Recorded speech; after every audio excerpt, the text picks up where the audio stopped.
Welcome, today in front of me DOOGEE V20 and I'll show you how to add or remove home screen widgets on that device. For example, I'll go with the screen to add a widget here, and now just to do that, hold for a while the screen, and on the left down corner you'll see here the widgets icon. Just click here once on the icon and now we can see all the available applications which widgets we can add. For example, we can see here that Google application have 3 widgets, the Google Drive and for example the calendar has just 2 widgets. For example, let's use the calendar. Click here and now we can see that we have the 2 different types of this widget. For example, the month view and the schedule. To add the schedule or just the month view, that doesn't matter, hold it and drag it here to your home screen. If you want to change the size of the widget, hold it for a while and after that you can make it bigger or smaller by this way.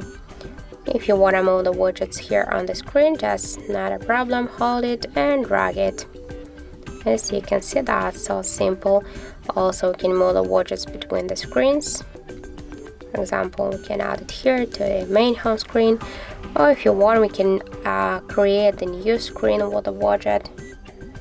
One moment, just hold it and drag it here to create a new screen. And if you want to remove it, hold it and tap here to remove icon, and that's it. So thank you for watching, and if you found this video helpful, don't forget to leave a like, comment and to subscribe our channel.